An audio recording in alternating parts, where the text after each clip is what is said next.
বিশ্বখ্যাত দায়ী ডক্টর জাকির নায়েকের বাংলাদেশ সফরকে ঘিরে ভারতের পররাষ্ট্র মন্ত্রণালয়ের মুখপাত্র রণধীর জয় সওয়াল বলেছেন, জাকির নায়েক একজন পলাতক আসামি, তিনি ভারতে ওয়ান্টেড। সুতরাং যে দেশেই তিনি যান তাকে গ্রেপ্তার করে ভারতের হাতে তুলে দেওয়ার আহ্বান জানিয়েছেন। এই বক্তব্যকে আপনি কিভাবে দেখছেন?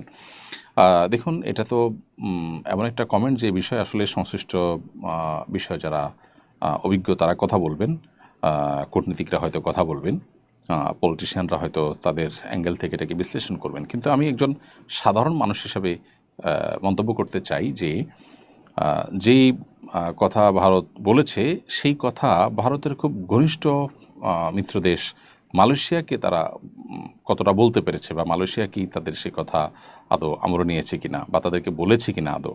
মালয়েশিয়া তো ডক্টর জাকির নায়েককে অত্যন্ত শ্রদ্ধার সাথে সেখানে তারা গ্রহণ করেছে এবং স্থান দিয়েছে।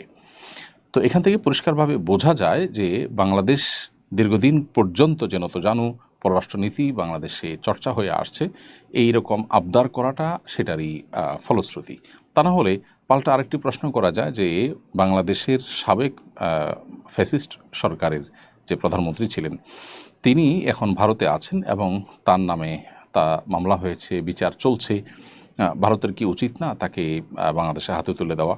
বাংলাদেশের হাতে তুলে দেওয়ার সে কাজটি ভারত করেছে, অথচ তারা জাকির নায়েকের মতো একজন দায়ী মাজলুম, যার প্রতি অন্যায় অবিচার ভারত সরকার করেছে দীর্ঘদিন পর্যন্ত, তারা সে অন্যায় করবার আবদার আবার বাংলাদেশের কাছে করেছে। এটি খুবই হাস্যকর এবং অবাস্তব। আমি একজন সাধারণ মানুষ হিসাবে, নাগরিক হিসাবে আমার মন্তব্য এটি।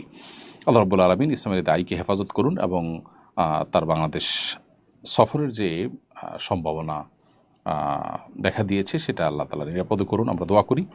এবং এ বিষয়ে সংশ্লিষ্ট যারা আছেন প্রত্যেকে অবশ্যই তার সফরের নিরাপত্তার বিষয়টা নিয়ে ভাববেন এবং পরিকল্পনা করবেন এবং যথাযথ পদক্ষেপ গ্রহণ করবেন। কিন্তু কোনোভাবেই ভারত সরকারের এই দাবি অন্তত গ্রহণযোগ্য না। এটা খুবই হাস্যকর দাবি বলে আমি মনে করি। তারা যেটা নিজেরা করছেন না সেটা অন্যদের উপরে চাপাতে চাচ্ছেন এবং দীর্ঘদিন পর্যন্ত পররাষ্ট্র নীতিতে আমাদের যে নতজানু পররাষ্ট্রনীতি, বিশেষ করে বিগত 15-16 বছর যাবত আমাদের দেশে চর্চা হয়েছে, সেটার কারণে তারা এরকম আমাদের কাছে আবদার করবার সাহস করেছে।